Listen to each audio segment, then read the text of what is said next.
have to end it here shortly. And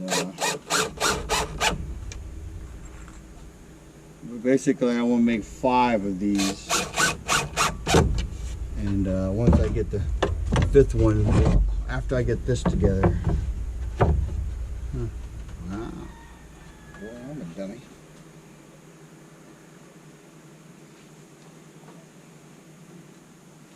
See, this is why you don't do stuff live.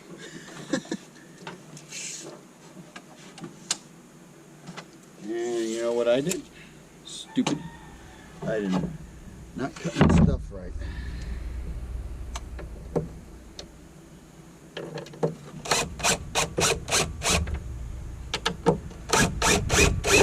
Good news is these screws, unfortunately, taking everything apart that I just put together. Remember I said it was 17 1/8. This is called Old H. I cut it at the wrong length. That or I grabbed the wrong boards, but I don't have any other boards right now.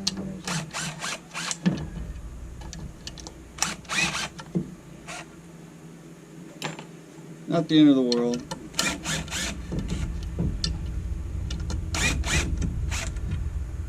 Better to know now than later.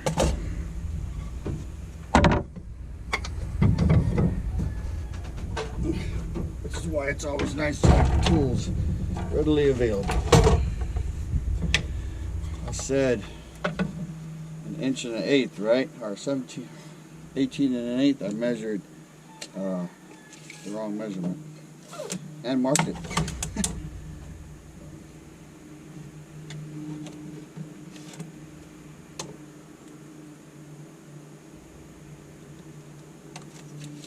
Still recording.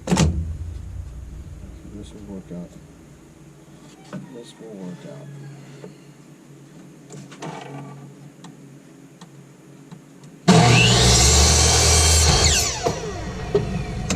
Well, I said it's always good to, once you cut one board, to use it to mark the other. There are a lot of people who might, or carpenters who might be screaming and rolling over in their graves, but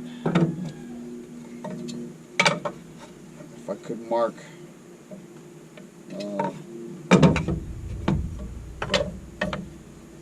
if I could cut all 4, that's what I'd do, but I can't because my saw is not that big. Not to mention it's not the safest thing in order in the world to do. Thing about wood, you can always cut more off. The problem with that is you can't add more on later. So,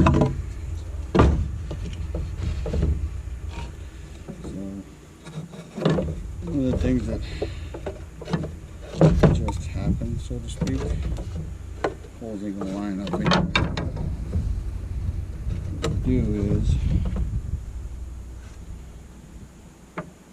because the holes are already done from earlier, use the same holes, so to speak.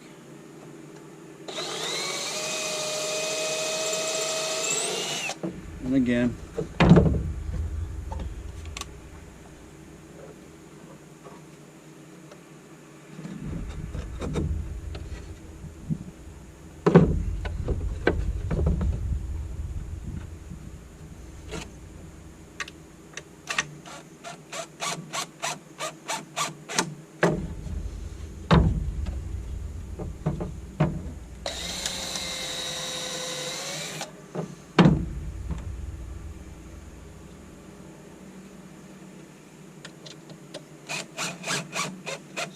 theory, I've done this way. Should not be that big of a deal, but it could be a big deal.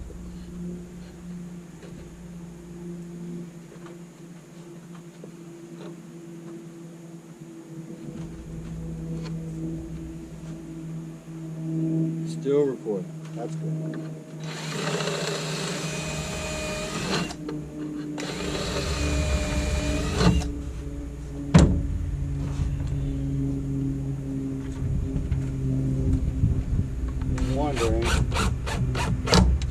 put it back together exactly the way I took it apart. So, in doing that,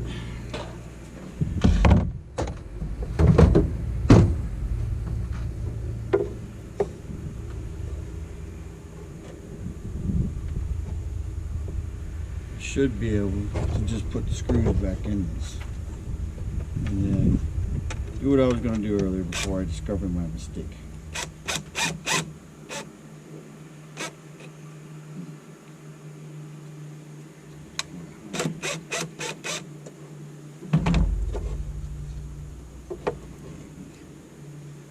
Let's see if this is wrong.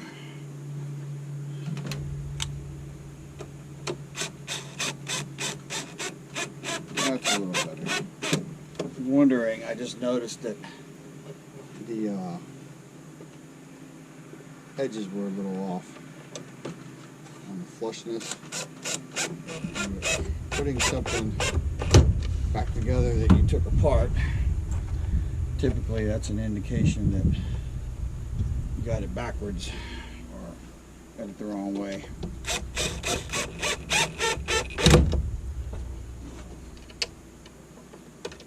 Again, this is pine.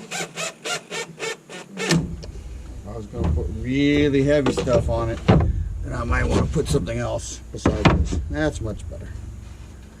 So if you're wondering, earlier it was sticking out too far, so I made the wrong cuts. Hopefully I can get this done before it decides to quit on me. So I can drill all the holes along the back to help hold it in place. You're wondering, I did feel the edges when I was putting it down. So, it should be pretty close.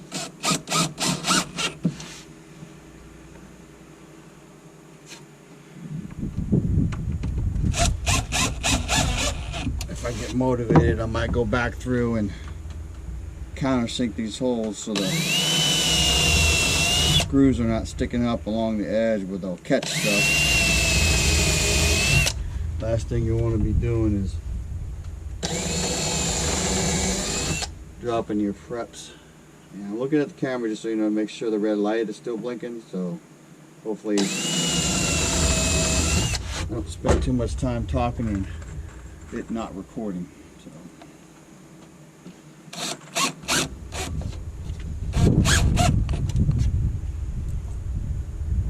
Some people will be like, that's kind of overkill, and I'll be like, no, not really.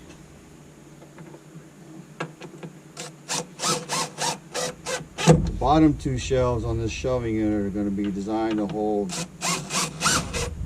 stuff that is a little heavier. So because of that, I need to make sure they're strong enough to do the job. And I don't want their, you don't know, pine, because it's soft, will sag over time. So, underweight. So, and while I may only have the plan to put a certain amount of weight on there, later on I might decide to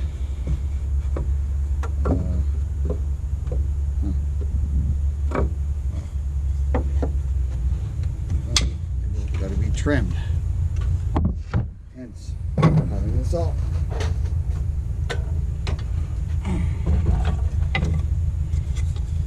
Since I know they're a little close to being off on the same thing,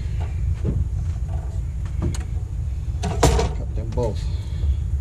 Let's go. The other thing that will happen is you'll be going along and you'll be like, not quite.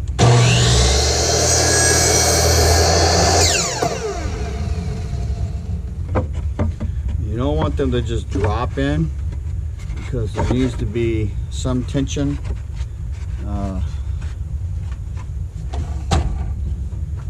You're still recording? Yes, you are. Oh, bad for the back. So since you want the most amount of weight, we know this is 36, so you want to put it at 4, which will disperse the weight evenly.